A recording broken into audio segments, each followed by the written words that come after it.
आज तहार भाई जहर पिए ले बा।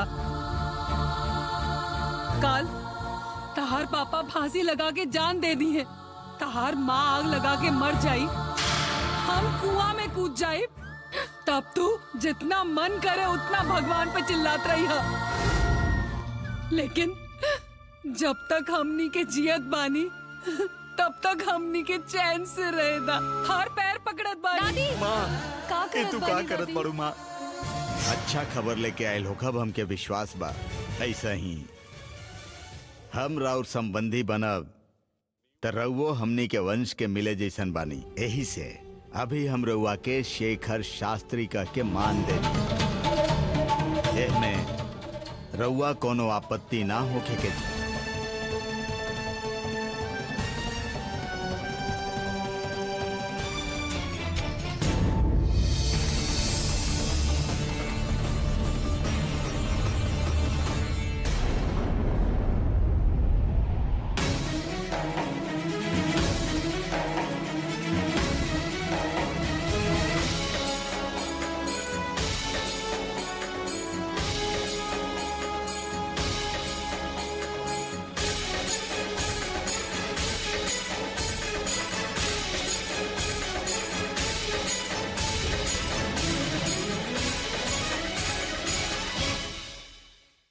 पापा हम शादी कर ले, इनकरा के बता दी।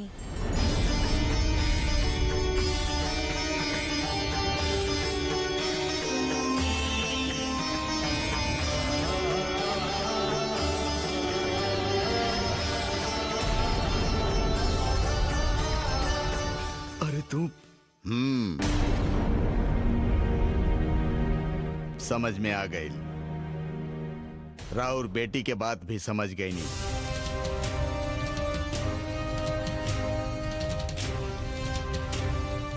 शुभ समाचार, खुशी भइल। सचिन बेटा, त्रिपुर सुंदरी तोहरा साथे बियाह करे के तैयार हो गई।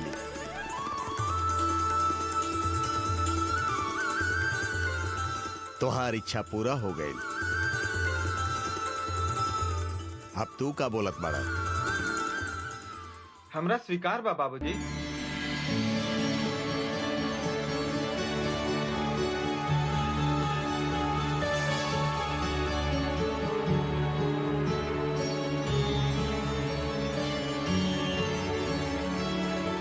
वैशाली, समधी जी के मुंह मीठा करावा। शुभ समाचार आइल बा।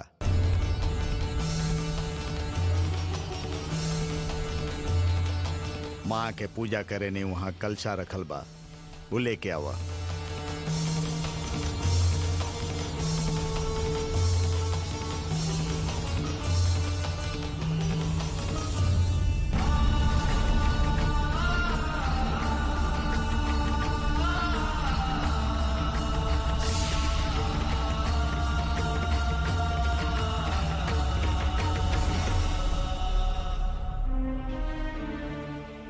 खाना खा ल विद्या।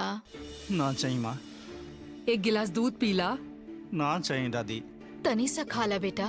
कुछ खाए के मन नहीं के माँ। कमजोरी दूर हो जाई। अरे का बोले शास्त्री जी, गुस्सा में रहलन कि शांत रहलन? कोनो तकलीफ के बात तो नहीं खे? कोनो तकलीफ नहीं खे माँ, सब ठीक हो गइल बा। अब रउआ लोग के हमरा वजह से केहू से डराए के जरूरत नहीं खे। हम सचिन से शादी करे खातिर मान गइल बानी।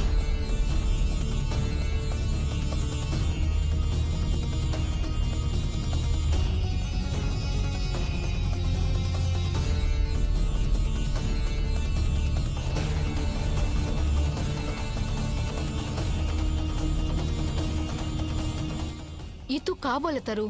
सचिन के साथ हमार शादी जरूर हुई।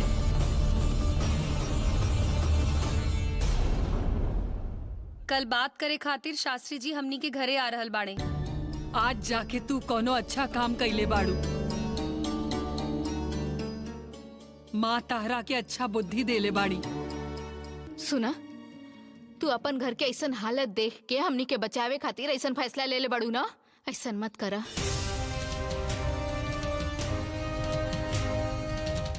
तकलीफ आवेला तो चल भी जाला। अगर तारा ई शादी पसंद नहीं खे तो शास्त्री जी के सामने हार मत मनिया तू।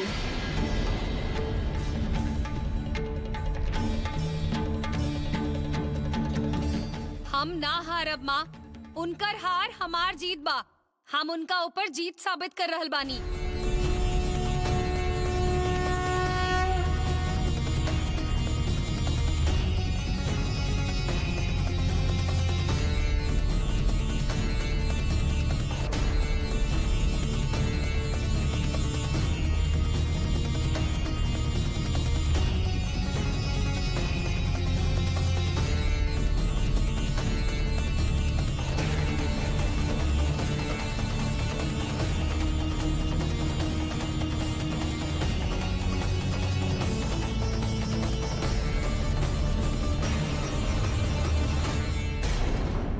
इस सब का हा? भगवान के झुकावे खातिर तू ऐसा बात करता रू ना? हमनी के ना दिखाई देवे वाली माँ तहरा दिखाई दी है। तहरा के देखे वाला तहरा के पागल मूर्ख कही है। ऊ हमरो ना दिखी है, लेकिन ये सब नाटक तो उहे करवा रहल बाड़ी, हमरा अच्छे से पता बा। यही से उनका तक पहुँचे दा, सीधे सीधे बात करल बानी। हमनी पर जितना हो सके उतना तकलीफ दे के, तकलीफ में हमनी थक के, अभी तकलीफ ना होके के चाहिए, यही से उनके पैर में गिरे के चाहिए हमनी के। इहे उनकर खेल बा, लेकिन हम जियते भर में सर ना झुकाई। रउआ सब लोग सुनी, रउआ सुन ली माता जी। हमनी के घर के विपत्ति में लावे वाली, हमनी के मान मर्यादा के भंग करे वाली, रउआ सामने खड़ा रह के अपन घर बचावे वाली हम बानी। रउआ ना हई, रउआ ना हई, ना हई रउआ।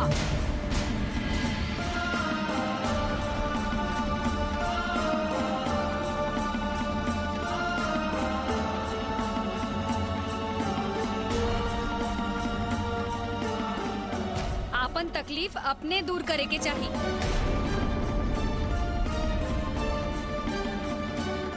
बेकार में उनकर नाम लेके सब उनका के सौंप के बैठब ता ऊ कष्ट केहू और दूर कर देला, लेकिन ऊ सब के लाभ इनकरा मिल जाला।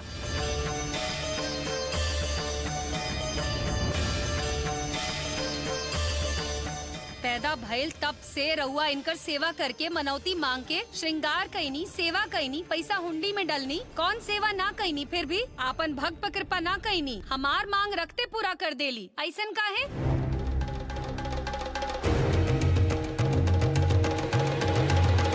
काहे कि उनकर डालल जाल में हम फंस जाई। जब हम ना फंसनी तब ये खेल शुरू कर देली। हमरा मन में डर पैदा करके वो हमरा के अपने सामने झुकावे की कोशिश कर रहल बाड़ी।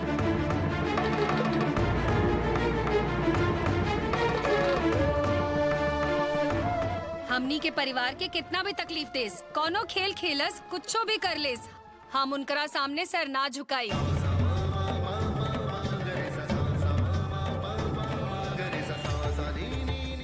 बदला लेवे खातिर रउआ जौन तंत्र मंत्र कर रहल बानी उ सब के भेद देब।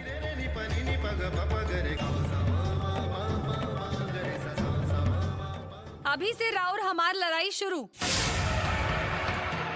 करी अपन खेल के। हम डट के खड़ा रहब सामने।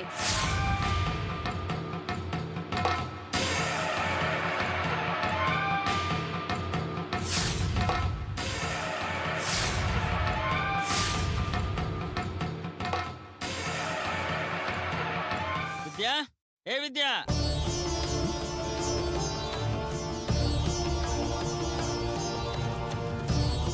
चंदन अंदर आवा। कोनो बात ना। का के लो विद्या शंकर, ऐसे तोहरा ना करे के चाहत रहे। वो एगो बुरा समय रहे। काहे आइल बड़ा? गाड़ी के चाबी देवे आइल बानी। कल रात के भक्त लोग परिवार सहित आयल रहन, पता ना कौन गांव से। वो लोग सोना के काम करेले, यही से मालिक बोलने कार से वो लोग के ले जाके मंदिर तक छोड़ावा।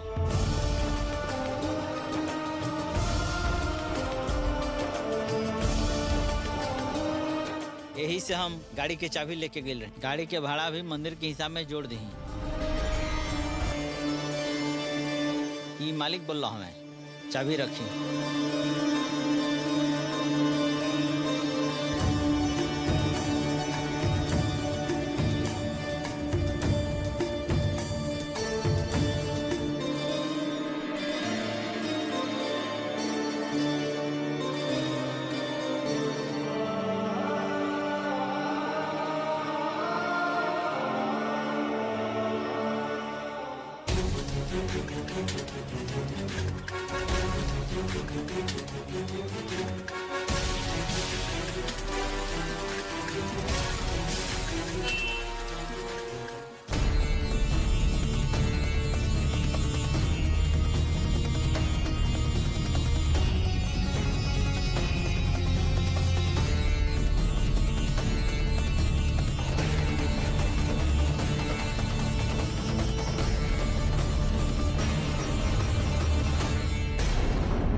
ईला विद्या चाबी। त्रिपुर सुंदरी जौन चाबी छीन के ले गई रही, ई त्रिपुर सुंदरी वापस लेके आइल बाड़ी। अब से तू उनकर विश्वास करे छोड़ा और उनकर पूजा भी मत करा।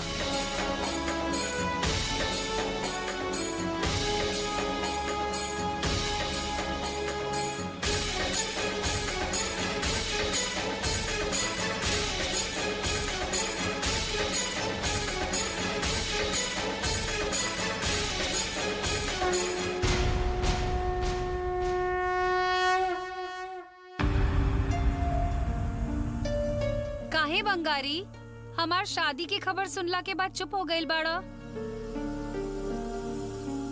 का हो सुंदरी, शादी खातिर मान गई बाड़ू? धनी सेठ के पैसा दे के लाश भी जिंदा होके मुंह खोलेला, और हम तू तो जिंदा लाश ही जा, मुंह तो खोले रह जा। रउआ अभी आई नी का? घरे से नाश्ता पानी सब करके आई नी हा कि हम ही ला के दे दी? एगो काम करी, रउआ ऑफिस में रही, हम बस अभी ला के देत बानी। लेकिन रउआ हमरा के विद्यार्थी की तरह खड़ा नहीं की कर सकत ना? अरे तोहरा ऑफिस आओ ही के नहीं खे, तोहार ऑफिस के काम सब हम कर दे, और मालिक से कहो कि तू कैलू हा। ई का अचानक इतना इज्जत देत बाड़ा? रउआ ये मंदिर के मठाधीश के धर्म पत्नी होखे वाला बानी, और वो हमार मालिक हमें, तो रउआ मलकिनी हो गई। यही से अभी से हम रउआ के इज्जत देवे के सीख रहल बानी। समय समय पर केकर पैर पकड़े के बा, केकर गला पकड़े के बा, रउआ के देख के ही सीखे के चाहिए। तू अब डटबू तो उहो आशीर्वाद होखी, तारीफो आशीर्वाद होई। तोहरा के हम साक्षात माता जी सन देख रहल बानी। हमो देखब ई हमार इज्जत सम्मान कितना दिन तक रही। अरे सुंदरी, एगो बात हमरा कहे के बा। का हा बोली? हमनी के मंदिर में जात समय चप्पल ओह तरफ रखिला। बोली काहे? भगवान गंदा ना होखस, यही से चप्पल रखवाली करे वाला के जगह अलग होखेला।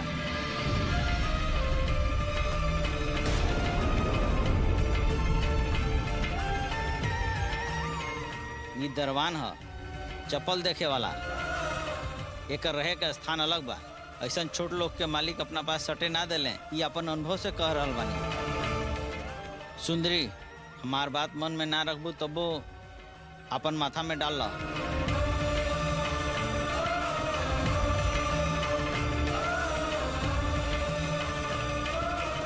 बंगारी, वो कुछो बोलला से इसे तो उदास मत होखा। वो सही बोल रहल बने।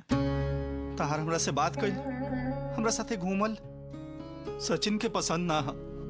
तू ओकरा से शादी करबू तो यहाँ किसे घूमबू? बात करे में ना होखी। तारा पता बना हम तारा से कितना जुड़ल बनी। तारा के छोड़ के हमार केहू अपन नहीं खे। तू ओकरा से शादी करबे करबू?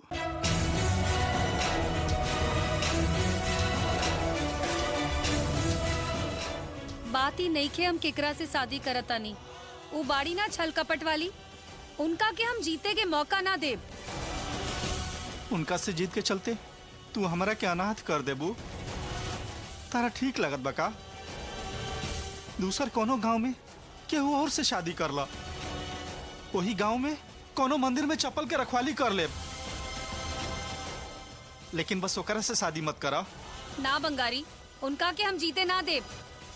हमार हारल चली, उनकर जीतल ना। एक खातिर हम कुछ भी करब। हम सचिन से शादी करब त हम सिर्फ ओकर बीवी बन के रह सकत बानी, ओकर दासी ना बनब, ओकर गुलाम ना बनब।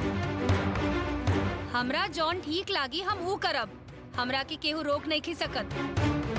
रास्ता भी केहू बंद नहीं खे कर सकत, तहार त्रिपुर सुंदरी भी ना।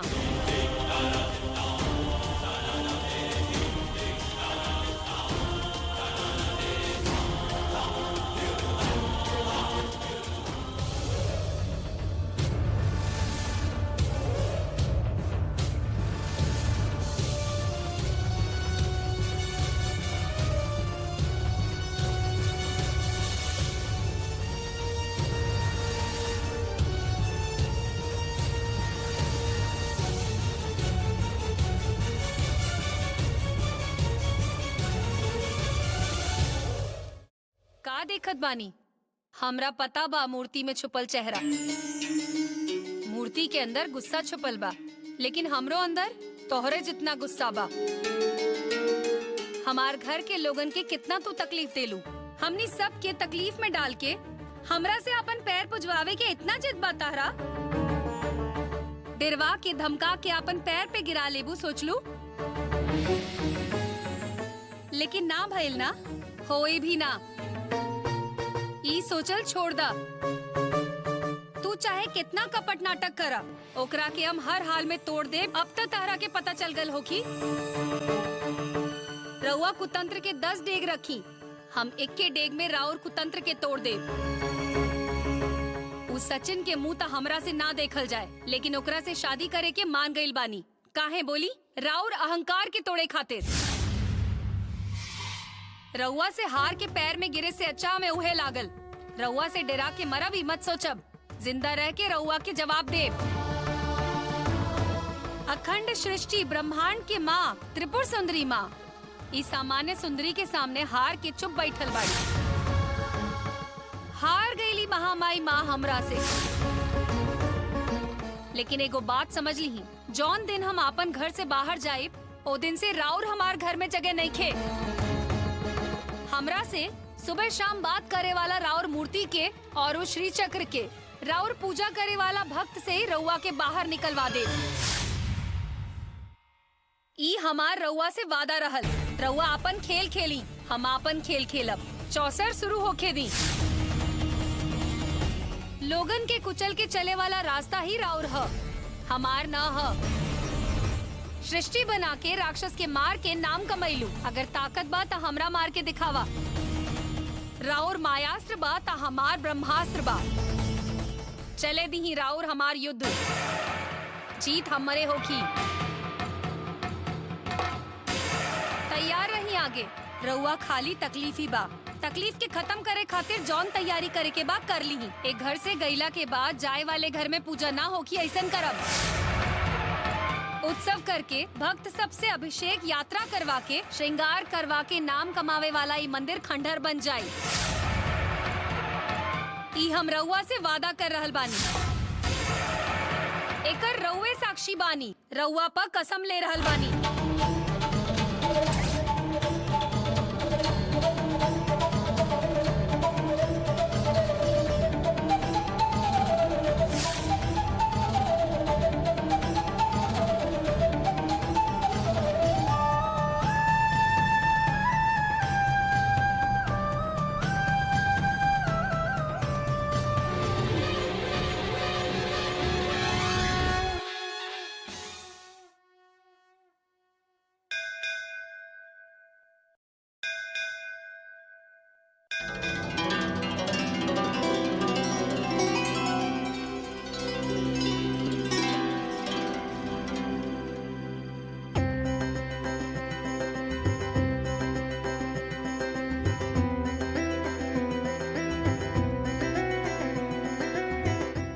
माँ जी चप्पल उतार के जाए, रुआ पहन के जाता नहीं।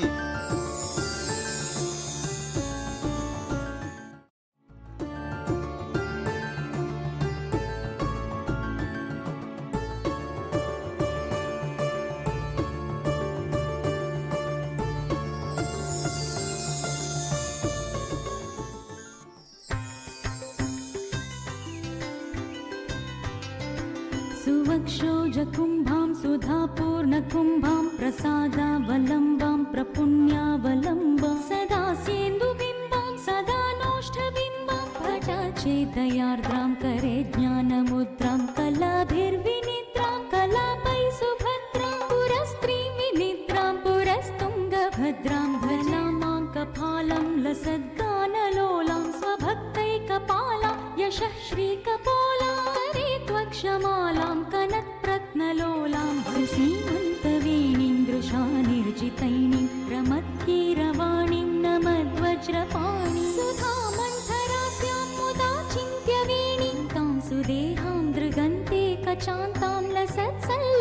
मनन्तामचिन्त्यां स्मृतां तापसै सर्गपूर्वस्थितां तां भजन्गे तुरङ्गे मृगेन्द्रे खगेन्द्रे मराले मदेभे महोक्षेऽधिरूढां महत्यां नवम्यां सदा सामरूपां ज्वलत्कान्तिवह्निं जगन्मोहनाङ्गीं भजन्मानसाम्भोजसुभ्रान्तभृङ्गी निजस्तोत्रसङ्गीतनृत्यप्रभाङ्गीं भवाम्भोजनेत्राजसम्पूज्यमानां लसन्मन्दहासप्रभावक्त्रचिह्नां चलच्चञ्चलाचारुताटङ्ककर्णां कटाक्षेदयार्द्रां करे ज्ञानमुद्रां कलाभिर्विनिद्रां कलापै सुभद्रां पुरस्त्रीं विनिद्रां रुआ चप्पल नहीं के पहले कांटा पत्थर ना चुभेला का। अगर मन निर्मल होखे ना तो चले वाला रास्ता फूल से भर जाला। हम फूल से भरल रास्ता पे चलेनी। बहुत नाजुक बात करतनी। कौन गाँव है राउर? पर्वत। पर्वत मतलब तो पहाड़ होखेला। रुआ वहाँ रहिला? खाना पीना कैसे होखेला? पर्वत हमर गांव है। पर्वत ऐसा कोनो गाँव बा का? हम तो पहला भी नाम सुनतनी। तू जब से पैदा भइल बड़ा ये गांव में बड़ा ना, तारा बाहरी दुनिया के बारे में पता नहीं खे। हर गांव के अलग अलग नाम होला। हमर गांव के नाम है पर्वत। और हमर गांव में शांति बा, चैन बा, सुख बा। सही में हमरो के लेके चलब का? अभी समय नहीं खे आइल। जब समय आ जाई ना तो हम खुद आके तारा के लेके जाई। ऐसा ही कहानियाँ जायदी छोड़ी। राउर गाँव के नाम पर्वत था, राउर नाम पार्वती है का? जैसे चाह वैसे बुला सकतारा। यह नाम सबसे अच्छा बा। पर्वत पर रहे वाली रुआ पार्वती। ए मंदिर के देवी भी पार्वती के ही रूप है।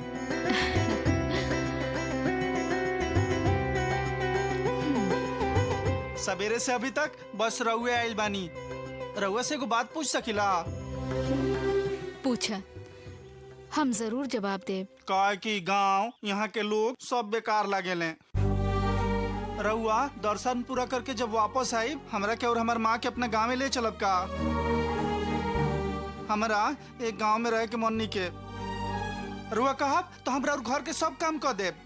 जब से पैदा भइल बड़ा ये गांव में बड़ा और तू कबो भी उदास ना भइला। अभी बैराग का है। यहाँ कुछ ठीक नहीं के। हमार बचपन के दोस्त सुंदरी अब शादी करके जा रहा बड़ी। हम अपन सब सुख दुख बोलत रही खाली उनके से। अब वो हमरा से दूर जा रहा बड़ी। लड़के के कबो न कबो मायका छोड़ही के पड़ेला। शादी के बाद पति के घर जाए पड़ेला। लेकिन वो ठीक आदमी ना हो, बहुत दुष्ट हो। हमार सुंदरी के ठीक से देखभाल ना करी, यही से मन उदास बा। हमार सुंदरी जहाँ कहीं भी रहे अच्छा से रहे के चाहिए, कोनो तकलीफ ना होके के चाहिए। तो फिर तू ये शादी के रोक देना। अरे हमार बात क्यों नहीं के मानत? सुंदरी भी ना वो सचिन के देखियो ना सकत रही, कैसे मान गईली? आश्चर्य के बात बा। आज तहार दोस्त तकलीफ में बाड़ी, उनका खातिर का सही का गलत ई नहीं खे पता। ऐसन समय में तोके उनकर सहायता करे के चाहिए। अगर तू सुंदरी के बारे में अच्छा सोचेला तो तहके ई काम करे ही के होखी, ओकर शादी रोकही के होखी। बाकी तू तो वो तकलीफ उठाई सोच के तू खुद ही गांव छोड़ के जाए के विचार कर रहल बड़ा। इहे बाका तहार सुंदरी के दोस्ती रोक दी कैसे? ये कैसे हो सकता? हमरा के केहू पसंद ना करेला। अरे यहाँ बैठ के सोचबा तो कैसे होखी? तू ओहिजा जा। अगर तहार उद्देश्य अच्छा होखी ना तो माँ तहार मदद जरूर करी है। ऐसन बात बा, राउर कहल ठीक लागत बा। हम अपन कोशिश करत बनी, बाकी सब वो माँ पर छोड़ देतनी।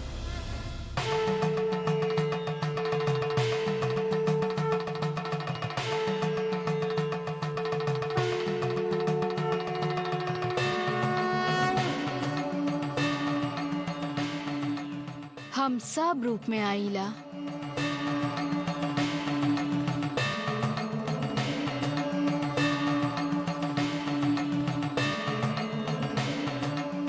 सुंदरी के शादी में 108 अड़चन।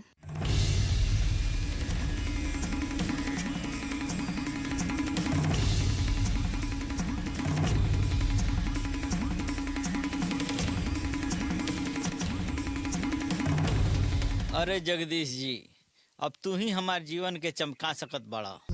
हाँ, पूरा गांव हमरा के नालायक समझेला, बाकी हमार के सदुपयोग कर सकेला तो क्षमता खाली तारे में बा पंचाक्षरी। गुड़ के मिठास मक्खी के ना पता हुई तो केकरा पता है जगदीश जी। अभी कौन जरूरत पड़ गई जग्गी भाई से? देखी हमारे को जीजा बने, नाम बा लक्ष्मी नारायण, बहुत अच्छा खाना बनावे ले। अभी ये शादी के लिए बने, उनकरा के यह मंदिर में प्रसाद बनवावे वाला के देख रेख करे में रखवावे के हमारी इच्छा रहे, लेकिन उस शास्त्री जी शेखर के ले आके बिठा देले बने। एकर उपाय तहरा कुछ? देखो उपाय तो हम तारा के बता दे, बाकी तारा गुरु दक्षिणा देवे के पड़ी। ओकट में हम केहू के मदद ना करीला। अरे हमरा पता बा, हई देखी ले आइल बनी। हाँ, हमार जीजा जी के एजा के रसोई घर के देख रेख करे वाला बनवाई। ये हम चाहत बनी शेखर के ना पता चले के चाहिए, ओकरा के रसोई घर से हटावे के पड़ी, कोई ना कोई उपाय कर ही के पड़ी। गला तक पिए के बा तो एगो और लाके देत बानी। शेखर के बेटी सुंदरी सच्चिदानंद से शादी करे खातिर मान गिल बिया। वो रिश्ता के मजबूत करे खातिर जे जे करे के चाहिए वो सब हमनी के करे के होखी।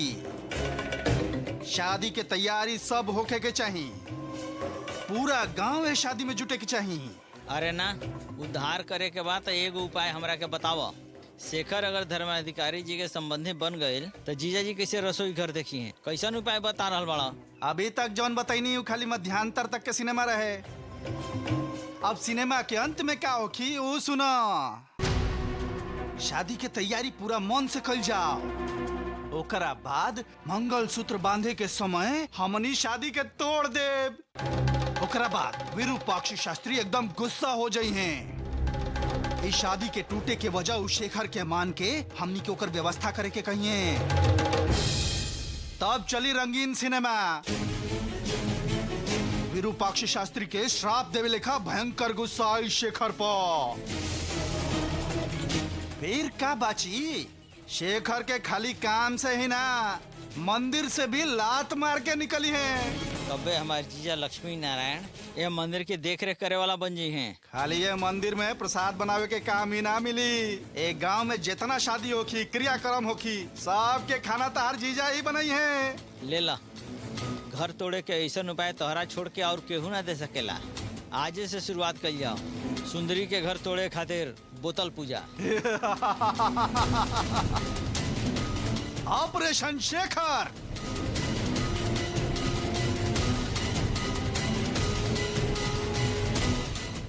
मतलब सब कुछ तय हो गइल बा का दीदी?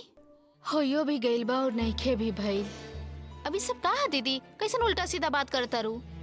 तार बेटी त्रिपुर सुंदरी सचिन से शादी करे खातिर मान गइल बिया ना? मान तो गइल बिया, लेकिन मन से ना मन ले बिया, कोनो कारण से मजबूर होके मान गइल बिया।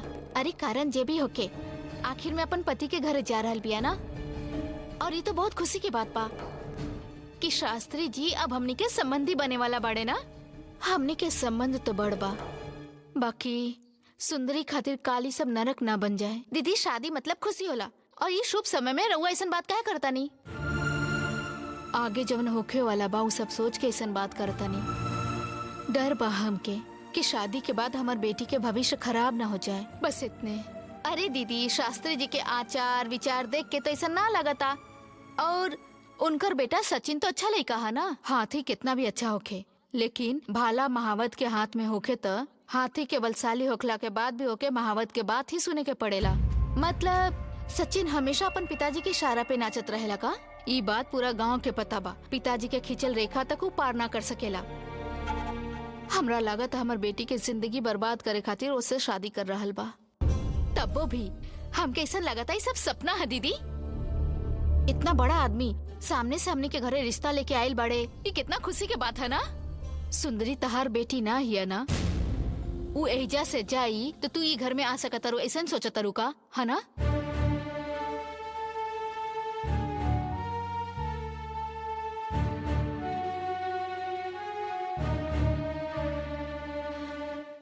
उदास मत होखा, हमार बेटी के जीवन ऐसा नहीं होखे वाला बा, हमके पता बा।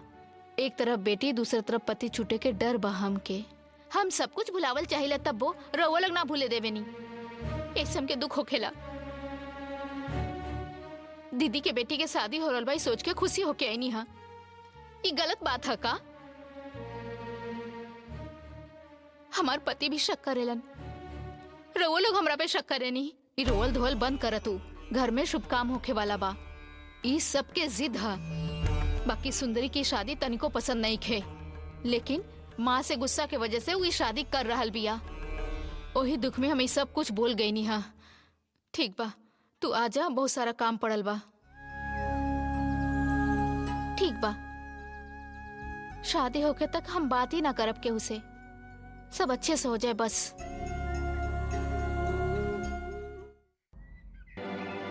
सुंदरी, हम और तू बहुत अच्छा दोस्त हई। तार दोस्त होके तारा के बचावल हमार कर्तव्य बा, और हम तारा साथे कुछ भी खराब होके ना देब।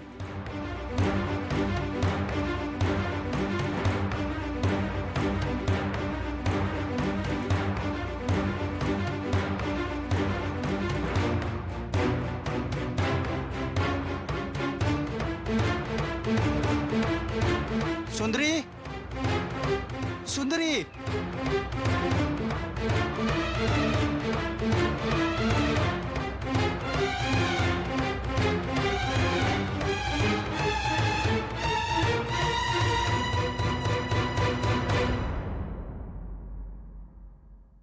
का भइल बंगारी? सुंदरी सुंदरी का के घर में झांकत बाड़ा? मंदिर में बात केला उतना काफी नहीं का? यहाँ घरे तक आ गेला। सुंदरी के शादी के बारे में पता चलल, ऐसे हम आइल बनी। अभी होखे वाला बा, शादी के बातचीत चलल बा, मंगनी होखे वाला बा, फिर शादी होखी। शादी के भोज में अभी टाइम बा, ओ समय तोरा के जरूर बोलवाइब। शादी के दिन घर के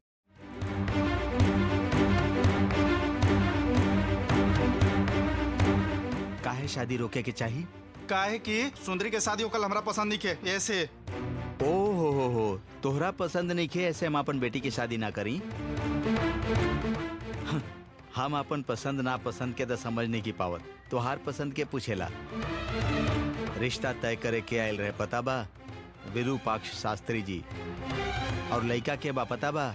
उनकर बेटा सचिन शास्त्री। यही से मना कर रहा बनी। वो खराब आदमी हो, दुष्ट हो, ओकरा हजारों खराब आदत बा। ओकरा से शादी होखी तो हमनी की सुंदरी खुश ना रही। ओ हो, हमनी के सुंदरी कब से हो गईलू तोहार सुंदरी? केहू के सामने ऐसा बात मत करिहा, ना तो लोग समझिए कि सुंदरी के साथे तू ही शादी कर चाहत बाड़ा। बंगारी, तोहार ओकरा बारे में चिंता हम समझ रहल बानी। हमनियो उहे सोचले रहनी, लेकिन हमनी के सोच से कुछ ना भइल। उस शादी खातिर खुदे मान गई। हम का करी बोला? सुंदरी पहले से ही तकलीफ उठा रहल बड़ी, अभी भी तकलीफ उठा रहल बड़ी। आगे तो सुख से रहे के चाहिए ना।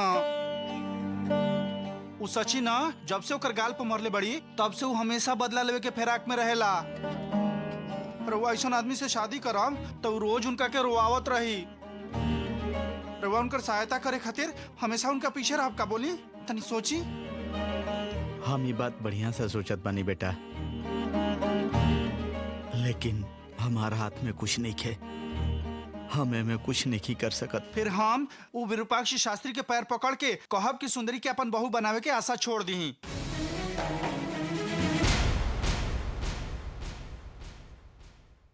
एगो शादी करवावे खातिर 100 झूठ बोले के पड़ेला, ओकरा में खुद के जोड़ के इस संबंध के खराब करे आइल बाड़ा पगला कहीं का। ना दादी, वो सुंदरी तोरा और कोनो काम नहीं खे? मंदिर में आई लोग की चप्पल राम के भाई भरत की तरह संभाल के तू रखेला ना? यह करके तू आपन के वो मंदिर के मालिक समझ लेला बाड़ा? अरे अब शगुनी, एको बात मुंह से निकल ले तो ऐसन शराब देव की जिंदगी भर शादी ना होगी। भाग यहाँ से। बंगारी, तू जा। सुंदरी के बारे में केहू से ही बात मत करिहा। माँ जवन चाहिए उहे होई। तू काहे एकरा में अपन सिर डाल के गाली खात बड़ा? जा। देखी, हम बोल रहा बनी, इस शादी से सुंदरी के अच्छा ना हो की मत करी इस शादी के। अरे रुक यहाँ पे। माँ का करत बड़ो? कैसन बात कर रहल बा? अब सगुनी के बोली बोल रहल बा। अगर ई फिर से आई तो एकरा के हम बताई। हाँ, ठीक बा, शादी रुकवावे चलल बाड़े। ठीक बा, आवा। जहर पियनी हम और सजा भोग रहल बड़ू तू दीदी। तारा पसंद ना रहे ओकरा से शादी खातिर मजबूर कर देनी। बाचल ना चाहत रहे हमरा। थोड़ा और जहर खा के मर गई चाहत रहे। लाके दही का चाही तो अभियो कोशिश करा। घर में केहू से कुछ ना कहब, अस्पताल में भी ना ले जाइए, तहार लाश भी ना देखिए।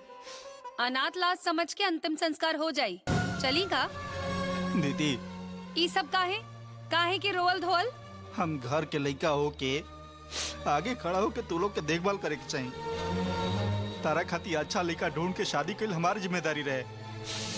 बाकी हम का कहनी अपन ट्रेवल्स के मजबूत करे खातिर हमारा कुछ करे के चाहत रहे। ओकरा खातिर जौन आदमी तारा पसंद नहीं के ओकरा से शादी करे पड़ रहा बा, ऐसा स्थिति बना देनी।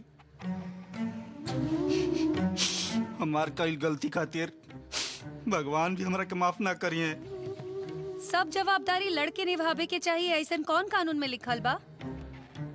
तहरा याद बा जब तू छोट रहा तब हमेशा हमार घगरा पकड़ के दौड़त रहा। सबे खातिर तहरा हम ही चाहिए। कोनो छोट बात पर भी हमरा पीछे आके छुप जात रहा। यही से माँ तहरा के हमरा साथे छोड़ देत रही। बोलत रही कि तहार भाई की जिम्मेदारी तहरा ऊपर बा। अभी भी उहे बा।